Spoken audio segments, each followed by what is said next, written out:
విజయవాడ దుర్గగుడిలో అపచారంపై బాధ్యులకు మెమోలు జారీ చేశారు. ఈ దిశగా ఈవోకు విచారణ కమిటీ నివేదిక అందజేశాక చర్యలను చేపట్టారు.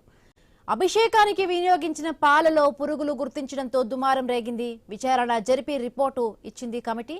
స్టోర్, పూజా విభాగాల ఉద్యోగులు అర్చకుడికి మెమోలు జారీ చేసి వివరణ ఇవ్వాలని ఆదేశించారు. ఆలయంలో అన్ని అభిషేకాలు, పూజలకు ఆవు పాలే వినియోగించాలని నిర్దేశించారు. సాంప్రదాయాలకు కట్టుబడి పూజలు జరపాలంటూ ఆదేశాలిచ్చారు ఈవో.